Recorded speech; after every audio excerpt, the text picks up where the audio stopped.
people form habits and habits form futures. The same thing is true with companies. Companies form habits and habits form cultures, right? And so getting involved in a process where you're regularly going back to visit your customers, creating a culture where you are nurturing those relationships, having a process in place that is repeatable and trainable so that you can continue to execute on that. Not letting that go by the wayside just because the phone's ringing with new business. We already have established relationships with these people, so let's continue to focus on those. This is the Wealthy Contractor Podcast, brought to you by G4 Marketing. Interviews with today's top home improvement entrepreneurs about marketing, sales, money, mindset, and lifestyle. Now, here's your host, Brian Kaskavalciyan. All right, everybody, welcome to another episode of the Wealthy Contractor Podcast. This is Brian Kaskavalciyan with G4 Marketing Group. And today, got my good friend Tony Hoty with us. Tony and I were talking the other day. He's got an event coming up May 19th and 20th in Orlando, Florida. Tony hasn't done an event in too long. I think it's, last year we all had to sit out, and but he's back, and don't miss it. I'll be there. There'll be some other really good people there. May 19th and 20th. Go get tickets at Tony Hoty, HOTY.com. I think if they put in G4 Marketing, you ask something, they can get a discounted ticket. Is that right, Tony? Yeah, that's right. All the sponsors have the ability to give basically a $500 scholarship or sponsorship kind of donation. It reduces the ticket price from $595 down to $95. So pretty good deal. That's a really good deal. Okay, cool. So Tony, welcome. For people that that may have not heard of you, although I can't imagine who that might be, why don't you give them just kind of the quick, 60-second version of your story, and then we can jump right into our conversation here. Sure, yeah. So thanks for having me, Brian. I got into the home improvement business by applying for a part-time job, supposed to be for beer money, and it ended up being my lifelong career. Sometimes your career chooses you, but I applied for a part-time job going door to door around job sites, and spent a number of years going door to door myself and building door to door canvassing teams. Then spent some time in call centers in the wintertime when it got a little too rough out in Ohio for going door to door. Spent some time on the rainy days and colder days in the call center. Did some event marketing at the home shows and fairs and festivals, and I'll age myself here. Did some retail store marketing in the big box stores back when they were HQ and Builders Square prior to Home Depot and Lowe's. So, my background's mainly in lead generation on the front end of the business, lead generation and sales. I do own and operate my own retail business now up in Cleveland, Ohio. So have a full understanding of the business from the front to back, but my specialty, my strength zone is definitely on the front end with lead generation. Yeah. He is I've said it before, Tony is the king of face-to-face lead generation, whether that's in, knocking on doors, big box stores, just out on the street. Tony could make a lead. I'd be willing to bet you could be like that guy. Remember that guy that said, take me to any city, take away all my money, and I will buy a property for no money down within whatever that was, within a week. I think we could do the same thing with you. We could take all your money out of your pocket. We could take your cell phone and just give you a sheet of paper and say, go make leads. And Tony will go make leads out of flipping nowhere for home improvement businesses. That's how good he is. That would actually be, by the way, a really interesting YouTube video, wouldn't it? Anyway, that's a whole Absolutely. nother I'm down for it. So me and Tony were talking, the other day. We're recording this on April 19th, just to give you some context. We're going to get this posted for you real quick. And Tony, we were talking about kind of things are what's going on. And Tony said something to me, say it again, about the fish. The fish are jumping into the boat. Yeah. And You know, so and go ahead. you know what to do when the fish are jumping into the boat. I think a lot of people are just kind of in reaction mode to the fact that, you know, the economy is Goldilocks for home improvement. You know, a lot of demand, a lot of stimulus dollars, low interest rates, people at home without much else to do. And so it's been a perfect storm, and the fish are jumping in the boat. But a lot of bad habits, you know, can be created as a result of that. So I thought that was a worthwhile topic to discuss. Yeah. And so that's why, of course, I was like, okay, Tony, stop talking. Let's schedule a time. Hold your thoughts. Stop talking. Let me get this recorded. Let's have this conversation recorded. And, you know, so all of you in the Wealthy Contractor audience can listen to this, because I think it's important that we recognize where we're at and also be realistic about the fact that this is not the new normal. This is temporary. Now, we don't know how long it's going to be for, but at some point it's going to normalize, right, Tony? No doubt about it. Everything is cyclical. I mean, Yeah. Economic cycles, you know, 10 to 12 years typically. And, you know, there's just a long track record of that being the case. Yeah. And make no mistake, you know, this is not doom and gloom talk. This is opportunity talk. We're going to talk about what you can do today to make sure that you don't get in over your head, that you're maximizing your opportunities for today, and also creating a good foundation so that, you know, whenever the thing normalizes, whether it's this year, next year, 5 years from now, that you're ready and that you don't get caught like many companies did in the recession, the Great Recession. Look, everybody jumped into business because the fish were jumping in the boat. Everybody jumped in the business, but how many people were left at the end? And how many great companies do you know of, Tony? And I witnessed this firsthand, that made a whole bunch of money during that time. And then the Great Recession hits, and then what happened? Everything they made in that boom period, they gave back in a year or two and ended up negative. So let's talk about, so where do we start with this, Tony? So we've identified kind of where we're at. People are busier than they've ever been. It's hard to get people. I was talking with one of our mastermind members. He's booking appointments, get this, for May, the first or second week of May. That's the first Yeah. that they can get out to go see somebody. How are you guys? Tell me let's talk practical. What are you doing at Window Depot to deal with this?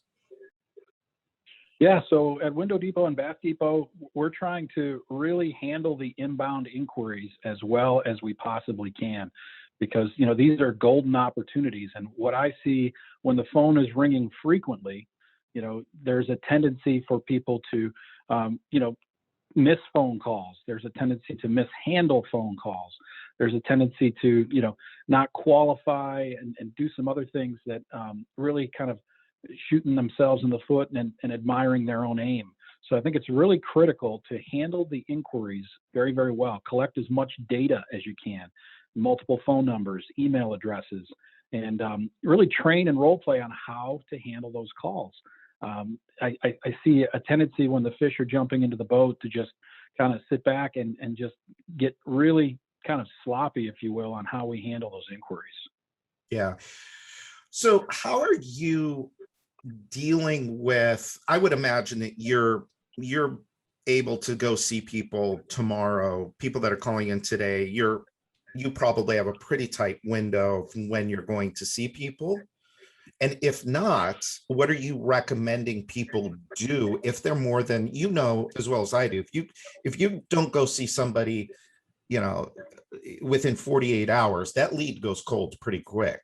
So what do you recommend? Yeah, you have to You definitely have to be on top of these things. And, you want to be able to get out and see these people today, if possible, tomorrow, the following day, like you said.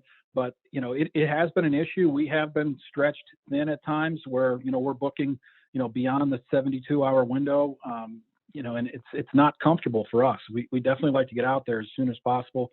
We want to avoid them doing business with competitors. The issue of extended lead times is kind of understood by consumers now. They have probably dealt with this with buying furniture or appliances, or heard from your competition that extended lead times is a real factor. Lumber prices increasing. This stuff is kind of common knowledge as COVID has gone on. And so, it's real easy to get someone to take action, and, your competitors can steal these leads off the market before you ever get a chance to get in the door, because there's all this built-in urgency that exists in the marketplace. You can take advantage of it when you're in the home, but if you don't get there first, you run the risk of not being able to take advantage of it at all.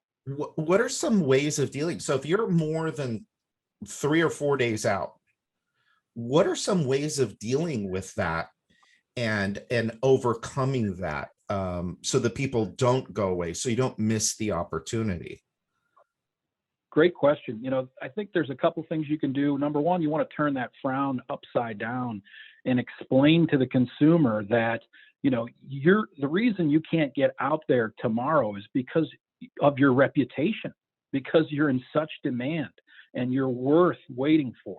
And so there needs to be some scripting that outlines the fact that there's a reason why it takes a week for us to come out and see you. If someone's available to come see you tomorrow, they're probably not as in demand. They're not as reliable. They're not as trustworthy as our organization. So that's one option. And of course, increasing sales capacity is another option. And there's some other things you can do in nurturing and cultivation with respect to sending some videos, sending some links with brochures, things to keep them on ice during that time period, and kind of coaching them not to be impulsive, to wait for, the value proposition that you intend to share with them. Yeah. As you were saying that, I want to say one thing to the audience that I'm not sure I made clear at the beginning. Tony is, yes, he's the owner of a retail operation in Cleveland, Window Depot and Bath Depot, but he's also been a consultant to the industry forever. And so this is why we can have a conversation from both sides. One is, what is he actually doing on the ground in his retail operation, but also what are his clients doing, or what is he helping his clients do in other parts of the country?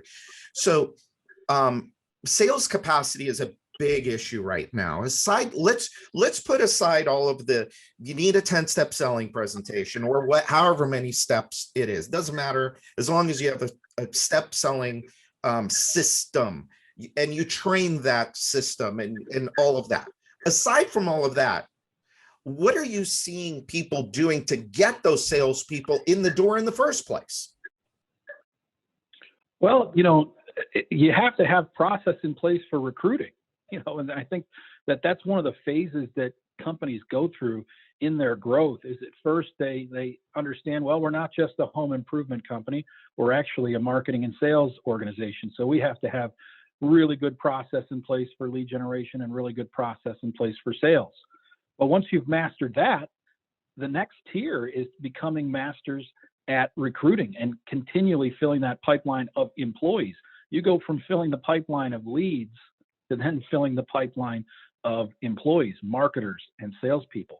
So, that's really the next level, is mastering those recruiting systems, proactive recruiting, not just, post and pray and things like that, really being proactive and getting people in the door. I think there's a lot of great talent out there. There's been a lot of shakeup in a number of industries because of COVID.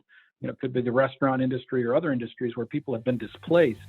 So huge opportunity there. Let's stop here and take a quick break. The jobs that your crews completed this week, did you turn those customers into raving fans of your company? Have they left you a 5-star review and sent you referrals? Are they going to be repeat customers of yours? And will they keep producing profits for you for years to come? If you can't answer each of those questions with a big yes, then you are missing out on an enormous growth opportunity for your business. But it's okay. I have a solution for you.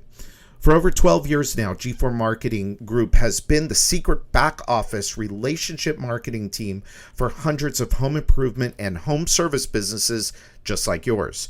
You get the customer, and our proven system turns that customer into 5-star reviews and profitable repeat and referral business. If your home improvement or home services company completes at least 10 jobs per month, we have a solution that'll work for you. To find out more, sign up for your free, no obligation, 10-minute discovery call at www.g4marketing.com/strategy. That's GFOUR marketing.com/strategy. Set up your discovery call today, and we will help you set your business up for long-term profits and success. Now back to the episode. Okay, so you're one of the most creative people I know. Give us a couple of examples of what you're seeing, either what you're doing or what somebody else is doing creatively to go out there and attract salespeople, or go out and grab them and get them from somewhere else. What are some of the things that you're seeing that are being done out there? Well, I mean, there's things that are creative, but a lot of times, when it comes to recruiting, it's, attraction versus pursuit. There's an element of that in, everything from your company reputation and being a place that someone wants to work, having good reviews, having good reputation and that sort of thing. But, when you see somebody out in the field that you think is a worthwhile candidate, approaching them and being prepared, you need candidates, right? So why aren't you prepared?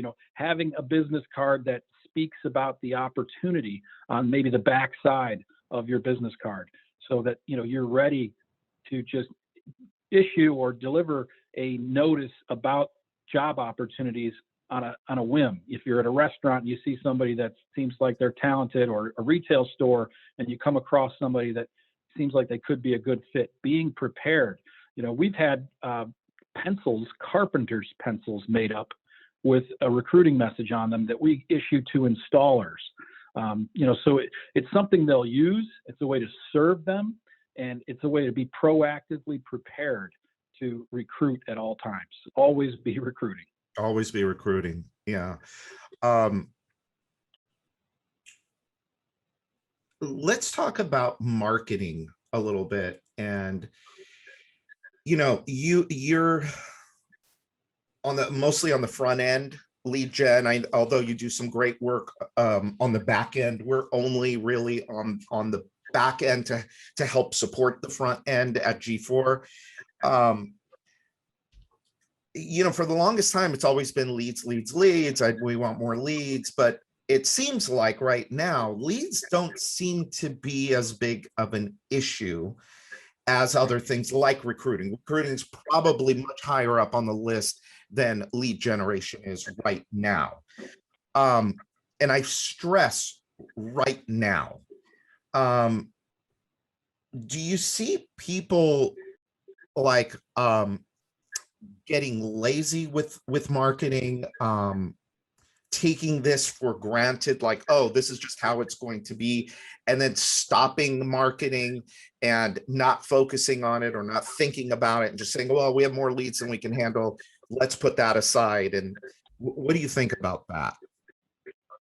Yeah, I think there's no doubt that people are developing some bad habits. Yeah. There's a lot of inbound inquiries, and nothing wrong with that.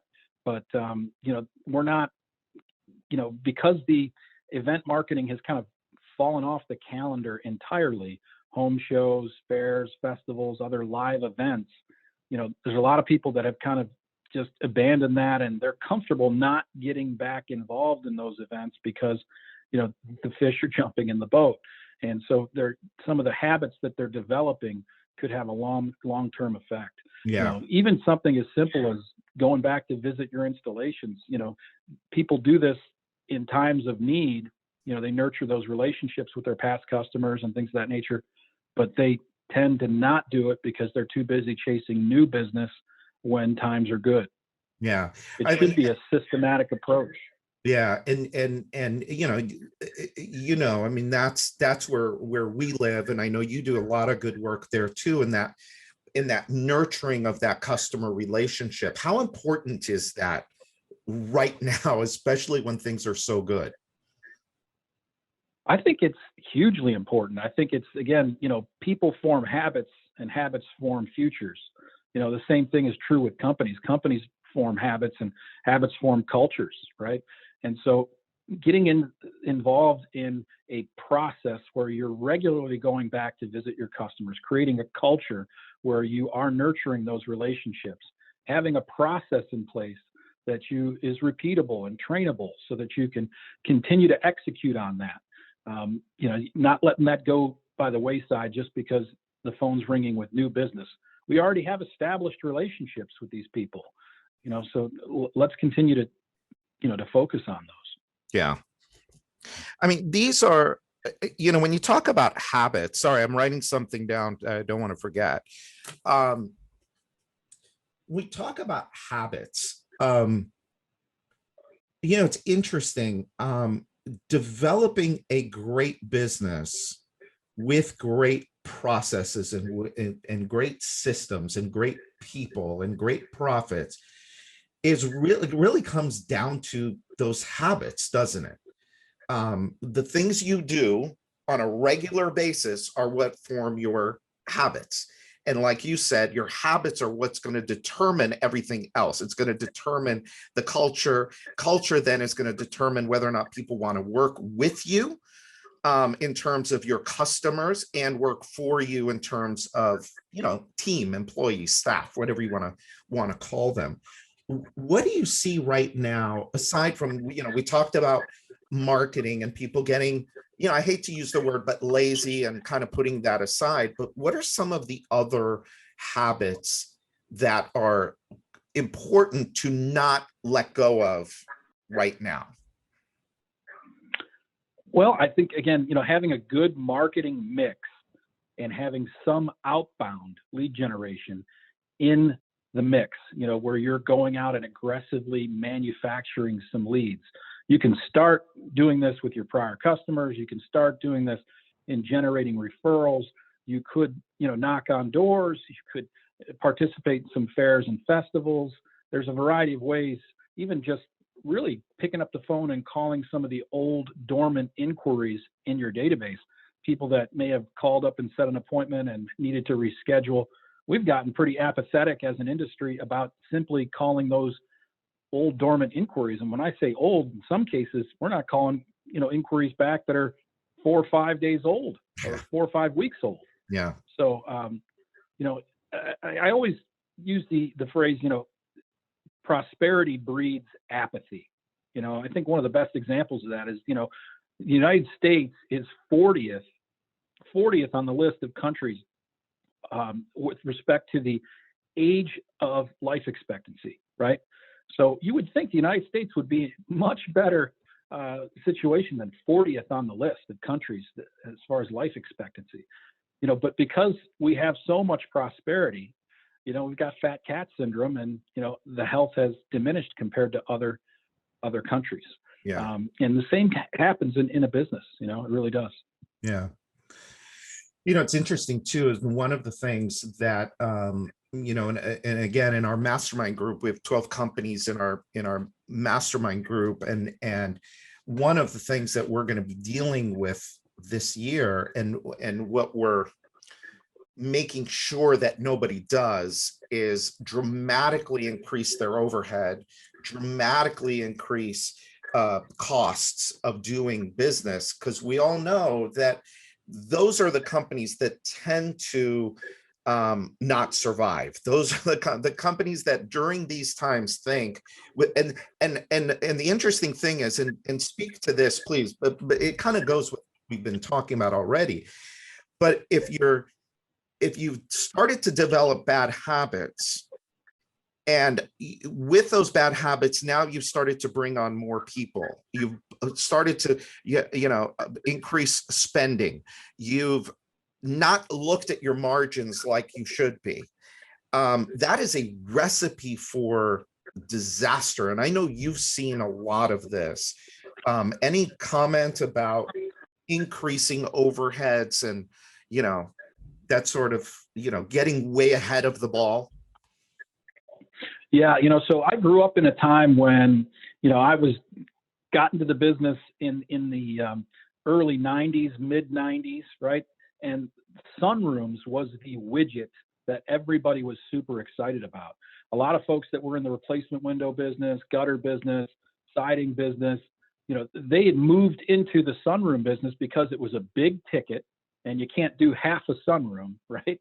But what happened was, financing dried up, the economy changed, and that widget was no longer in fashion, right? And so they had built up infrastructures to accommodate this, all kinds of things to accommodate that new widget. And they ended up having to go back to the basics and back to the fundamentals of what had gotten them success prior to that. And so I think, staying, in your strength zone and also sticking to fundamentals, like you and I talk about all the time, repeat, referral, radius around your job sites, reviews, sticking with those fundamentals, not necessarily growing, big overhead, but just getting better before you get bigger. Yeah. I did a really, and I'm going to have him back again. A guy named Ed Epley. I'm not sure if you heard that episode of the podcast. But this guy was introduced to me through Matt Hollander. I know, Matt at Hulco. Mm-hmm. This guy, really, really smart guy. I mean, I usually don't have people that are outside of the industry on the podcast, but within 2 minutes, this guy had me because we speak the same language. And one thing that he said that was really, really interesting was that anything beyond like 10 to 15% annual growth is very hard to sustain, and it's very hard to keep control of. And I know, and I'm listening to him say this, and I'm really thinking about it, and I'm thinking, man, I'm seeing companies that are going at 20%, 40%, 50%, and that's a lot to manage in home improvement. How are you seeing companies managing or dealing with that kind of growth? Some of them are not handling it well, in my estimation. Some of them are really seizing the opportunity to grow, whether they are, trying to attract the eyes of private equity, or whether they're just falling in love with that volume for vanity kind of mistake that so many fall into. But I really think, we've been holding back on the growth. We really have, because, our reputation is just so important to us, and it's hard to manage your reputation when you've got, lead times that are 12, 14 weeks out or longer. When you're putting on new installers so frequently and you're not having the opportunity to really vet them, I think that, that could be a big mistake. And, if and when the economy takes a turn, reputation is going to be paramount. Yeah. And, too many people growing like a telephone pole instead of growing like a pyramid. Yeah. One of the things I think that's really important about this podcast, and it's done by design. Before, it was just kind of done by accident, but and part of the reason why every time I talk to Tony, it's like, I mean, we could do this, every week, is this business is about fundamental. Every business is about fundamentals. You just have to figure out what the fundamentals are for each business. We know what the fundamentals are for this business. As the owner of the company, what the fundamentals are of the business. And I think you just have to be careful and go back and listen to this again and listen to how many times Tony said fundamentals or systems or process or, and that's what this is really all about. There's one other thing, and I'm watching the clock here, Tony, and I really wanted to ask you about this because I know you have a unique perspective into it. I'm going to, by the way, for the listener, I'm going to take a complete shift here and talk about something else because I'm actually really curious about Tony's take on this. So I know, you mentioned a minute ago about private equity.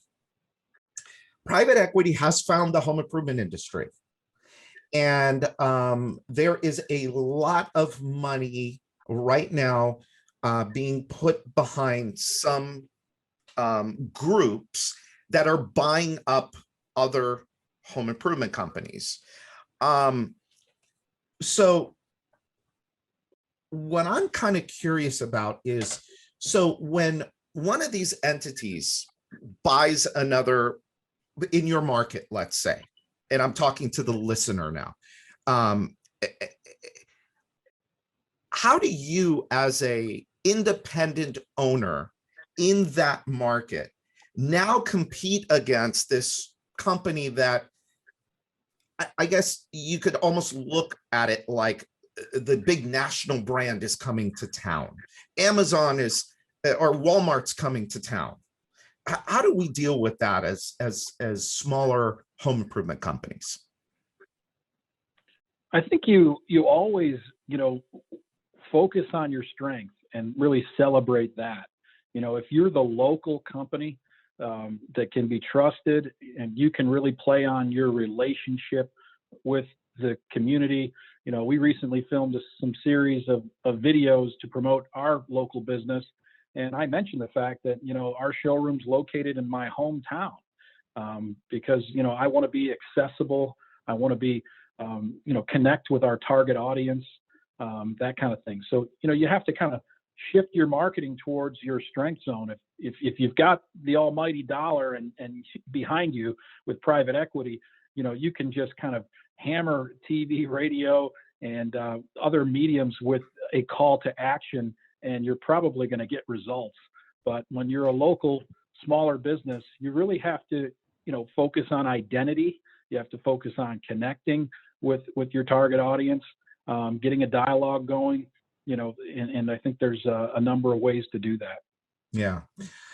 And it goes back to what we were talking about earlier, making connections with customers, making sure your reputation is good, making sure you've got good reviews, making sure you've got a good base of customers that you can go back to. And do you feel like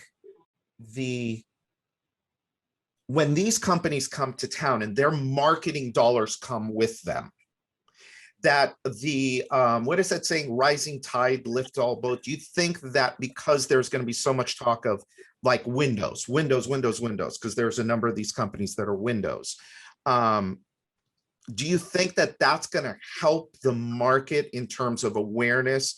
Oh, wow, shoot, windows. I keep hearing windows. Let me go to the internet and look at, my windows need something. Let me go look at the internet.